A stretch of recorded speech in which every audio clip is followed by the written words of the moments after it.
सभी दर्शकों का आज के कार्यक्रम में स्वागत है।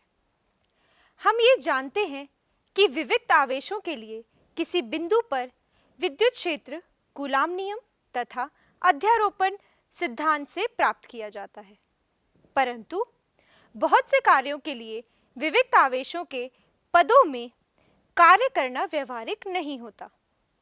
ऐसे में हमें संतत आवेश वितरण की आवश्यकता पड़ती है। क्या आप किसी आवेशित चालक के पृष्ठ पर सूक्ष्म आवेशित अवयवों की अवस्थितियों के पदों में आवेश वितरण उल्लेख कर सकते हैं? यह व्यवहारिक तौर पर संभव नहीं है। हम किस प्रकार एक संतत आवेश वितरण के निकाय का अध्ययन कर सकते हैं?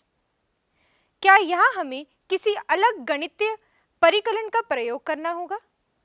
हमें इन प्रश्नों के उत्तर आज के कार्यक्रम में मिलेंगे। इसी के साथ आज हम एक महत्वपूर्ण नियम गाउस नियम तथा इसके अनुप्रयोगों पर चर्चा करेंगे। तो आइए सबसे पहले संतत आवेश वितरण को समझें। मान लेते हैं कि चालक के पृष्ठ पर किसी क्षेत्रफल अवयव डेल्टा एस पर आवेश डेल्टा क्यू है। डेल्टा एस स्थूल स्तर पर बहुत छोटा है, परंतु इलेक्ट्रॉनों की विशाल संख्या को सम्मिलित करने के लिए पर्याप्त है। हम क्षेत्रफल अवयव पर पृष्ठीय आवेश घनत्व सिग्मा की परिभाषा कुछ इस प्रकार लिखेंगे, सिग्मा बराबर delta Q by delta S. ऐसा हम चालक के पृष्ठ के विभिन्न बिंदुओं पर कर सकते हैं और इस प्रकार एक संतत फलन सिग्मा पर पहुंचते हैं, जिसे पृष्ठ आवेश घनत्व कहते हैं। पृष्ठीय आवेश को हम इस प्रकार लिख सकते हैं, डेल्टा क्यू बराबर सिग्मा डेल्टा एस। इस रूप में वर्णित पृष्ठीय आवेश घनत्व सिग्मा आवेश की क्वांटमता की उपेक्षा करता है और वहीं सूक्ष्मदर्शी स्तर पर आवेश की असंतता वितरण की उपेक्षा करता है। सिग्मा का मात्रक कूलम पर मीटर स्क्वायर है। इसी प्रकार का दृष्टिकोण रैखिक आवेश वितरण पर भी लागू होता है। किसी तार का रैखिक आवेश घनत्व लैम्डा कुछ इस प्रकार लिखा जा सकता है, लैम्डा बराबर delta Q by delta L. यहाँ डेल्टा एल सूक्ष्म स्तर पर तार का रैखिक अवयव है, तथापि सूक्ष्म आवेशित अवयवों की एक विशाल संख्या इसमें सम्मिलित है तथा डेल्टा क्यू इस रैखिक अवयव में समाये आवेश हैं। डेल्टा क्यू आवेश घनत्व तथा छोटे रैखिक अवयव के गुणनफल के बराबर होता है। लैम्डा का मात्रक कूलम पर मीटर है। क्या अब आप आयतन आवेश घनत्व को इसी प्रकार परिभाषित कर सकते हैं? सरल शब्दों में आयतनीय आवेश घनत्व को आवेश घनत्व भी कहा जाता है। इसकी परिभाषा कुछ इस प्रकार दी जाती है, रो बराबर delta Q by delta we. यहाँ डेल्टा क्यू स्थूल रूप में छोटे आयतन अवयव डेल्टा वी में समाये वे आवेश हैं जो सूक्ष्म आवेशित अवयवों की विशाल संख्या को सम्मिलित करते हैं। डेल्टा क्यू आयतनीय आवेश घनत्व तथा छोटे आयतन अवयव का गुणनफल के बराबर होता है। रो का मात्रक कूलम पर मीटर क्यूब है। चलिए इस संतत आवेश वितरण की द्रव से तुलना करके समझने का प्रयास करते हैं। जब हम किसी द्रव के घनत्व का उल्लेख करते हैं तो उस समय वास्तव में हम उसके स्थूल घनत्व का ही उल्लेख कर रहे होते हैं। हम द्रव को एक संतत तरल मान लेते हैं तथा उसकी विविक्त आणविक रचना की उपेक्षा कर देते हैं। विविक्त आवेशों के लिए किसी बिंदु पर विद्युत क्षेत्र कूलम नियम तथा अध्यारोपण सिद्धांत से ज्ञात किया जाता है। विविक्त आवेशों के निकाय के कारण विद्युत क्षेत्र प्राप्त करने की ही भांति हम संतत आवेश वितरण के कारण विद्युत क्षेत्र प्राप्त कर सकते हैं। आइए इसे समझने का प्रयास करते हैं। मान लीजिए किसी दिक् स्थान में संतत आवेश वितरण का आवेश घनत्व रो है। आवेश वितरण में किसी बिंदु की स्थिति मूल बिंदु O से R सदिश है। आवेश घनत्व रो एक बिंदु से दूसरे बिंदु पर भिन्न हो सकता है, अर्थात यह R का फलन है। हम आवेश वितरण को डेल्टा V आमाप के छोटे आयतन अवयवों में विभाजित करेंगे। आयतन अवयव डेल्टा V में आवेश का परिमाण रो डेल्टा V के बराबर होगा। अब स्थिति सदिश R के साथ किसी भी व्यापक बिंदु P जो कि आवेश के वितरण के भीतर अथवा बाहर हो सकता है, उस पर विचार करेंगे। कूलाम नियम द्वारा आवेश रो डेल्टा V के कारण विद्युत क्षेत्र डेल्टा E बराबर 1/4 pi epsilon naught rho delta V by R dash square R dash एकांक सदिश है। यहाँ R डैश आवेश अवयव तथा P के बीच की दूरी है तथा R डैश आवेश अवयव से P की दिशा में एकांक सदिश है। अध्यारोपण सिद्धांत द्वारा आवेश वितरण के कारण कुल विद्युत क्षेत्र विभिन्न आयतन अवयवों के कारण विद्युत क्षेत्रों का योग करने पर प्राप्त होता है। ध्यान दीजिए, रो, R डैश, R सभी के मान एक बिंदु से दूसरे पर परिवर्तित हो सकते हैं। ऐसी स्थिति में हमें क्या करना होगा? गणितज्ञ विधि में हमें डेल्टा V को 0 के सन्निकट लेना चाहिए और फिर यह योग एक समाकल बन जाता है। तो अब हम ये कह सकते हैं कि संक्षेप में कूलाम नियम तथा अध्यारोपण सिद्धांत के उपयोग द्वारा किसी भी आवेश वितरण के लिए, चाहे वह विविक्त हो अथवा संतत हो, विद्युत क्षेत्र ज्ञात किया जा सकता है। हम विद्युत फ्लक्स की अवधारणा से पहले से ही अवगत हैं। आज हम इसके एक सरल अनुप्रयोग के विषय में चर्चा करेंगे, जिसके द्वारा हम एक महत्वपूर्ण नियम तक पहुंचेंगे, जिसे गाउस नियम कहते हैं। आइए किसी r त्रिज्या के लिए ऐसे गोले जिसके केंद्र पर कोई बिंदु आवेश Q परिबद्ध है से गुजरने वाले कुल फ्लक्स पर चर्चा करें। जैसा कि हम देख सकते हैं कि इस गोले को छोटे क्षेत्रफल अवयवों में विभाजित किया जा सकता है। क्षेत्रफल अवयव डेल्टा S से गुजरने वाला फ्लक्स डेल्टा फाई बराबर E डॉट डेल्टा S है। यहाँ हमने एकल आवेश Q के कारण विद्युत क्षेत्र के लिए कूलाम नियम का उपयोग किया है। इसीलिए हम डेल्टा फाई को Q by 4 pi epsilon naught R square R एकांक सदिश डॉट डेल्टा S लिख सकते हैं। एकांक सदिश केंद्र से क्षेत्र अवयव की ओर ध्रुवांतर रेखा के अनुदिश है। अब चूंकि गोले के पृष्ठ के किसी भी बिंदु पर अभिलंब उस बिंदु पर ध्रुवांतर रेखा के अनुदिश होता है, तो क्षेत्र अवयव डेल्टा S तथा R एकांक सदिश दोनों एक ही दिशा में होते हैं। चूंकि एकांक सदिश R का परिमाण एक ही है, इसीलिए delta phi Q by 4 pi epsilon naught R square delta S है, जो कि डेल्टा फाई का परिमाण है। गोले से गुजरने वाला कुल फ्लक्स सभी क्षेत्र अवयवों से गुजरने वाले फ्लक्सों का योग करने पर प्राप्त होता है। तो हम ये कह सकते हैं कि फाई बराबर Q by 4 pi epsilon naught R square और सभी डेल्टा S का एकीकरण, और यहाँ सारे डेल्टा S का एकीकरण करने पर हमें फाई बराबर Q by 4 pi epsilon naught R square S मिल रहा है, जहाँ S 4 पाई R स्क्वायर के बराबर है। अतः फाई बराबर Q by 4 pi epsilon naught R square गुणा 4 पाई R स्क्वायर किया जाएगा, और इसको हल करने पर हमें phi Q by epsilon naught के बराबर मिलेगा।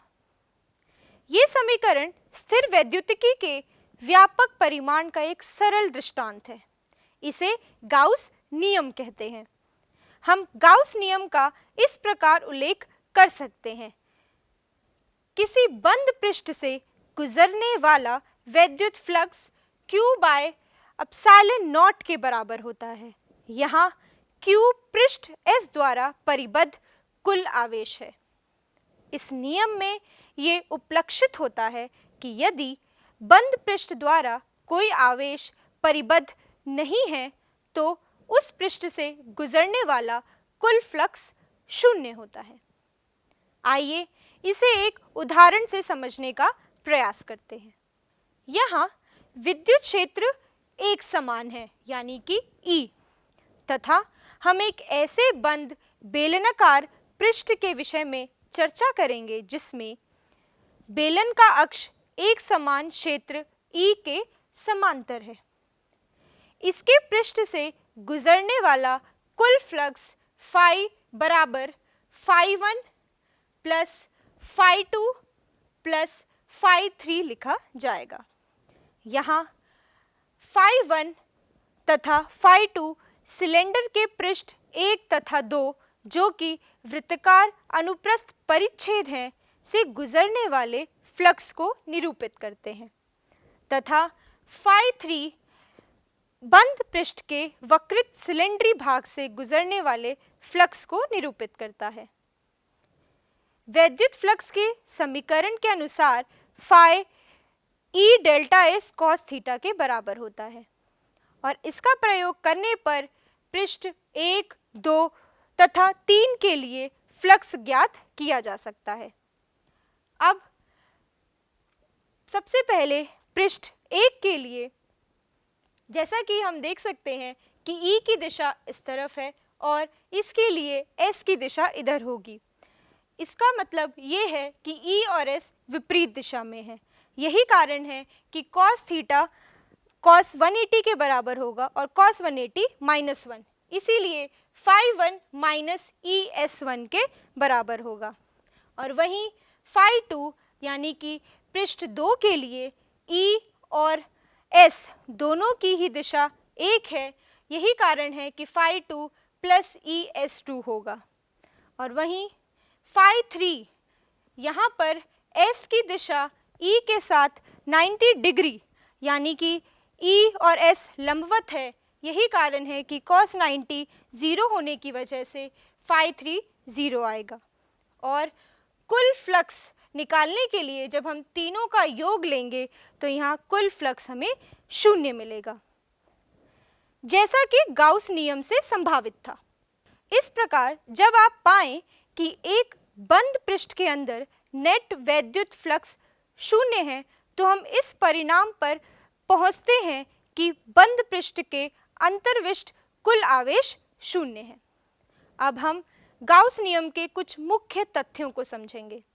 गाउस नियम प्रत्येक बंद पृष्ठ के लिए सत्य है, चाहे उसकी आकृति तथा आमाप कुछ भी हो।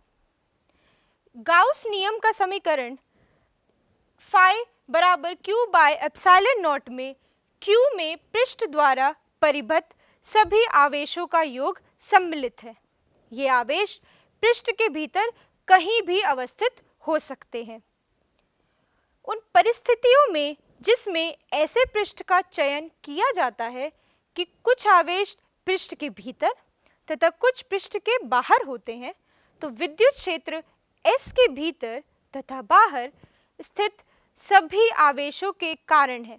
गाउस नियम में Q केवल S के भीतर के कुल आवेशों को निरूपित करता है।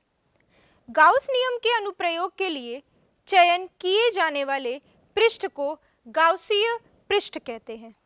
हम किसी भी गाउसीय पृष्ठ का चयन करके गाउस नियम लागू कर सकते हैं, तथापि सावधान रहना होगा कि गाउसीय पृष्ठ किसी भी विविक्त आवेश से नहीं गुजरना चाहिए। इसका कारण ये है कि विविक्त आवेशों के निकाय के कारण विद्युत क्षेत्र को किसी भी आवेश की अवस्थिति पर भली भांति परिभाषित नहीं किया गया है। जैसे ही आप किसी आवेश के निकट जाते हैं तो विद्युत क्षेत्र सभी मर्यादाओं से बाहर विकसित हो जाता है, परंतु गाउसीय पृष्ठ संतत आवेश वितरण से गुजर सकता है।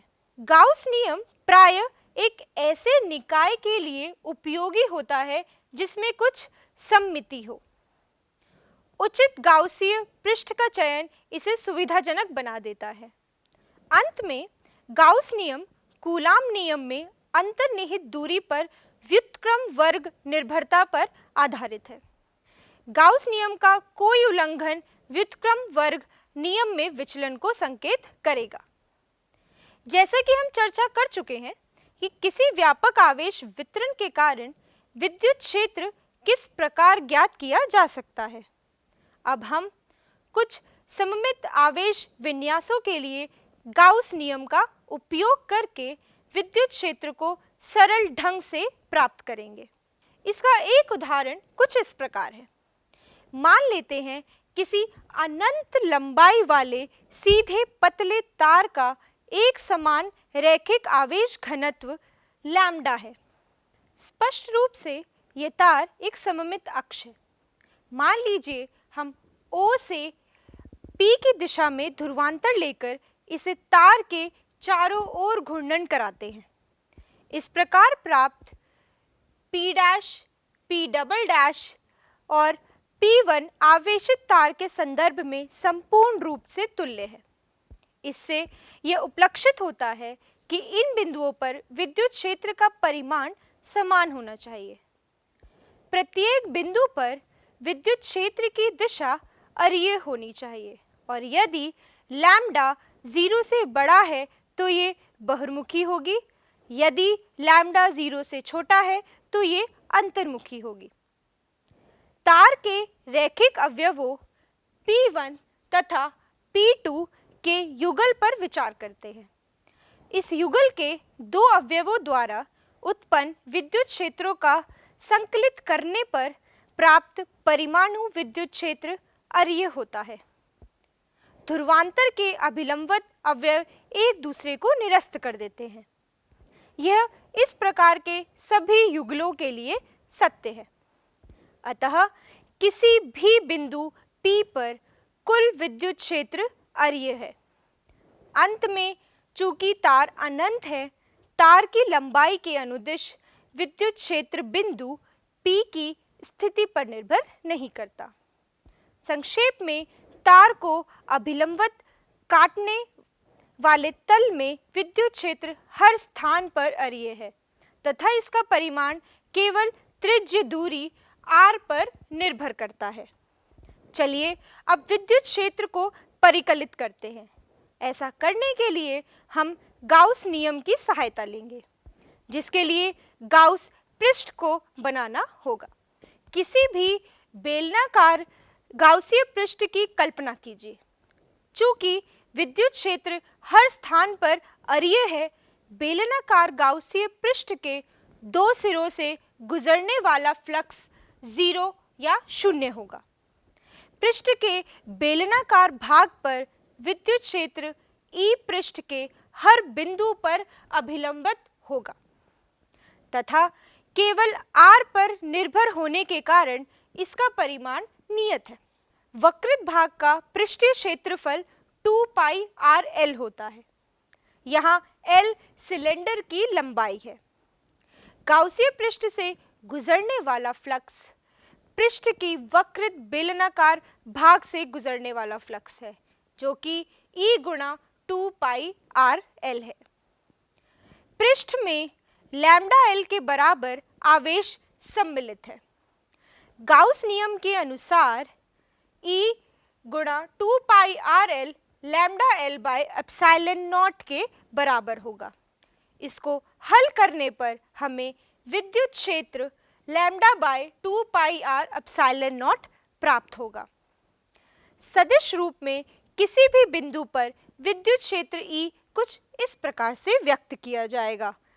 E सदिश बराबर lambda by 2 pi r epsilon not n।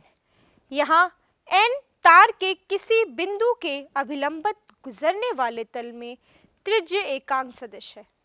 जब लैम्डा धनात्मक होता है तो E बहिर्मुखी होता है और जब लैम्डा ऋणात्मक होता है तो अंतर्मुखी होता है।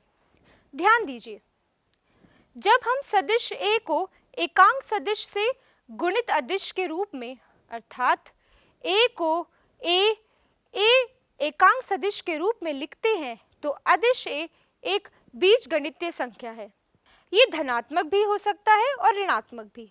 यदि A 0 से बड़ा है तो A की दिशा एकांक सदिश के समान होगी तथा यदि A 0 से छोटा है तो A की दिशा एकांक सदिश के विपरीत होगी।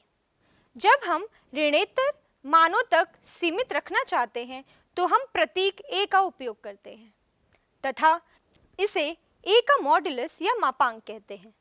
इस प्रकार A 0 से बड़ा या उसके बराबर होता है।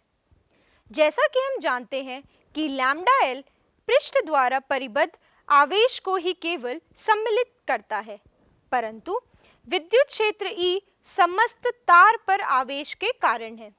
साथ ही ये कल्पना कर लेना कि तार की लंबाई अनंत है, इस कल्पना के बिना हम विद्युत क्षेत्र E को बेलनाकार गाउसीय पृष्ठ के अभिलंबित नहीं ले सकते। तथापि लंबे तार के बेलनाकार भागों के चारों ओर जहां अंत्य प्रभाव की उपेक्षा की जा सकती है तथा हमारे द्वारा परिकलित विद्युत क्षेत्र का समीकरण काफी हद तक सही है। आइए गाउस नियम के अन्य अनुप्रयोग को समझें। मान लीजिए किसी अनंत समतल चादर का एक समान पृष्ठीय आवेश घनत्व सिग्मा है। हम x अक्ष को दिए गए तल के अभिलंबित मानते हैं। सममिति के अनुसार विद्युत क्षेत्र y तथा z निर्देशांकों पर निर्भर नहीं करेगा तथा इसके प्रत्येक बिंदु पर दिशा x दिशा के समांतर होनी चाहिए। क्या आप बता सकते हैं कि यहाँ हम गाउस पृष्ठ किस आकार का लेंगे? हम गाउसीय पृष्ठ को A अनुप्रस्थ काट क्षेत्रफल के आयताकार समांतर षटफलक जैसा ले सकते हैं। वैसे तो बेलनाकार पृष्ठ से भी ये कार्य हो सकता था। यहाँ केवल दो फलक 1 और 2 ही फ्लक्स में योगदान देंगे। विद्युत क्षेत्र रेखाएं अन्य फलकों के समांतर हैं और वे इसलिए कुल फ्लक्स में योगदान नहीं देती। पृष्ठ 1 के अभिलंबित एकांक सदिश -x दिशा में है, जबकि पृष्ठ 2 के अभिलंबित एकांक सदिश +x दिशा में है। अतः दोनों पृष्ठों से गुजरने वाले flux E dot delta S बराबर है और संयोजित हो जाते हैं। इसीलिए गाउसीय पृष्ठ से गुजरने वाले नेट फ्लक्स को EA प्लस EA यानी कि 2EA द्वारा दिया जाता है। पृष्ठ द्वारा परिबद्ध आवेश सिग्मा A है। इसीलिए गाउस नियम द्वारा हमें कुछ इस तरीके से संबंध प्राप्त होता है, यानी कि 2EA बराबर sigma A bye epsilon not. इसको हल करने पर हमें E sigma bye 2 epsilon naught के बराबर मिलेगा। सदिश रूप में हम इसे कुछ इस प्रकार लिख सकते हैं, E सदिश बराबर sigma bye 2 epsilon not n एकांक सदिश। n तल के अभिलंबित इससे दूर जाता हुआ एक एकांक सदिश है। यदि सिग्मा धनात्मक है तो E तल से बहिर्मुखी तथा यदि सिग्मा ऋणात्मक है तो E तल से अंतर्मुखी होता है। यहाँ से हमें एक रोचक तथ्य का भी पता चलता है। गाउस नियम के अनुप्रयोग से हमें एक अतिरिक्त तथ्य ये प्राप्त होता है कि E x पर भी निर्भर नहीं है। किसी परिमित बड़ी समतलीय चादर के लिए ये समीकरण सिरों से दूर समतलीय चादर के मध्यवर्ती क्षेत्रों में सन्निकटतः सत्य है।